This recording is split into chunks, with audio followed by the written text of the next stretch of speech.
Bien le bonjour à toutes et à tous. Voyons maintenant ce que nous révèle la lunette ou la description de la scène. Le roi d'Égypte, le bas de Ra, l'aimé d'Amon, le fils de Ra, seigneur des apparitions, l'aimé de Ptah, satisfait de Maat. Seigneur des deux terres, le bas de Ra, l'aimé d'Amon, seigneur des apparitions, l'aimé de Ptah, satisfait de Maat.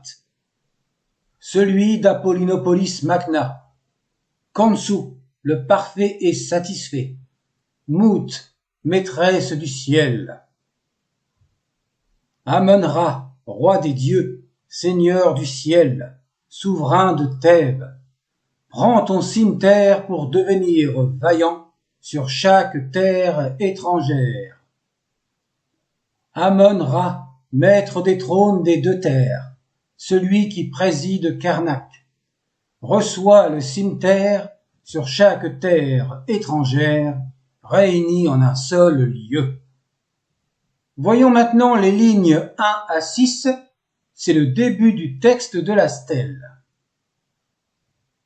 La 5e année, le 3e mois d'été, le 3e jour, sous la majesté de l'Horus, le taureau puissant qui se réjouit de Maat, le roi de Haute et Basse Égypte, le bas de Ra, l'aimé d'Amon, le fils de Ra, Merenta, satisfait de Maat, le magnifié par le pouvoir, l'exalté par la puissance d'Horus, le taureau puissant qui frappe les 9 arcs, dont le nom lui a été donné pour toujours et à jamais.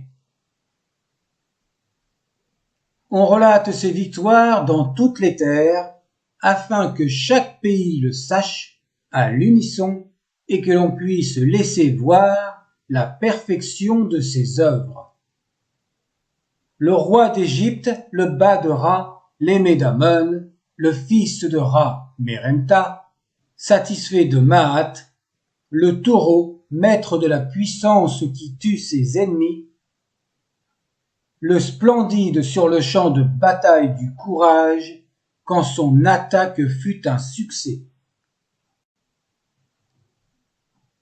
Le soleil qui dissipe les nuages de tempête qui étaient sur l'Égypte et qui permet à l'Égypte de voir les rayons de l'astre solaire.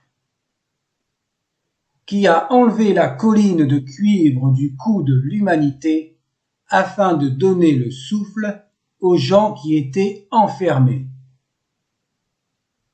laissant Memphis se réjouir de ses ennemis, laissant Athénène se réjouir de ses adversaires, laissant ouvertes les portes de Memphis qui étaient fermées, permettant à ces temples de recevoir leurs provisions. Le roi d'Égypte, le bas de Ra, l'aimé d'Amon, le fils de Ra, Merenta, satisfait de Maat. L'unique qui fortifie les cœurs de 100 000 personnes, le souffle qui pénètre leurs narines à sa vue, qui ravage la terre de Libye de son existence, jetant une terreur éternelle dans le cœur du Meshwesh. Il a fait reculer la Libye qui envahissait l'Égypte. Grande est la crainte dans leur cœur de l'Égypte.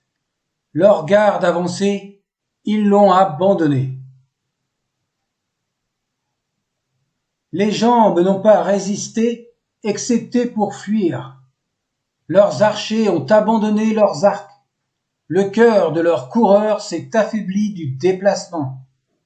Ils ont défait leurs tentes et les ont jetés au sol. Leurs sacs ont été dispersés et laissés sur le lieu des itinéraires. Le misérable chef et vaincu de Libye a fui dans la profondeur de la nuit tout seul.